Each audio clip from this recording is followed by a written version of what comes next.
कौन अधिक साहसी। चंद्रशेखर नगर में रत्नदत्त नाम का एक सेठ रहता था। उसकी एक लड़की थी। उसका नाम था उन्मादिनी। जब वह बड़ी हुई तो रत्नदत्त ने राजा के पास जाकर कहा कि आप चाहें तो उससे विवाह कर लीजिए। राजा ने 3 दासियों को लड़की को देख आने को कहा।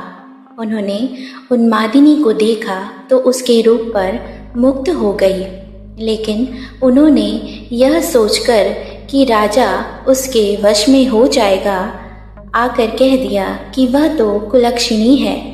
राजा ने सेठ से इनकार कर दिया। इसके बाद सेठ ने राजा के सेनापति बलभद्र से उसका विवाह कर दिया। वे दोनों अच्छी तरह से रहने लगे। एक दिन राजा की सवारी उस रास्ते से निकली।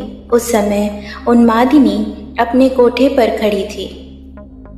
राजा की उस पर निगाह पड़ी तो वह उस पर मोहित हो गया।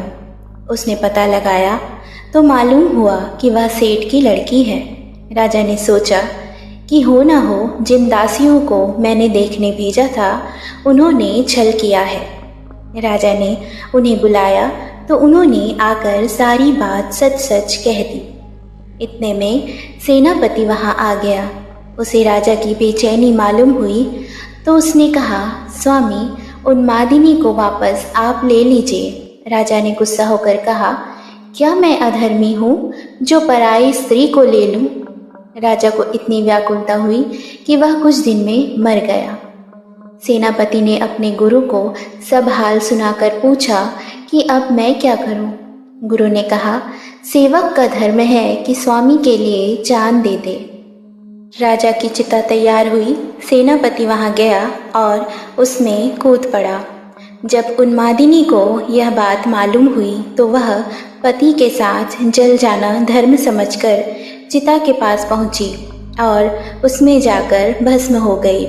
इतना कहकर बेताल ने पूछा, राजन बताओ, सेनापति और राजा में कौन अधिक साहसी था? राजा ने कहा, राजा अधिक साहसी था, क्योंकि उसने राजधर्म पर दृढ़ रहने के लिए उन्मादिनी को उसके पति के कहने पर भी स्वीकार नहीं किया और अपने प्राणों को त्याग दिया। सेनापति कुलीन सेवक था। अपने स्वामी की भलाई में उसका प्राण देना अचरज की बात नहीं है। असली काम तो राजा ने किया कि प्राण छोड़कर भी राजधर्म नहीं छोड़ा। राजा का यह उत्तर सुनकर बेताल फिर पेड़ पर जा लटका। राजा उसे पुनः पकड़ कर लाया और तब उसने एक और कहानी सुनाई। अगली कहानी सुनने के लिए मेरे साथ बने रहिए।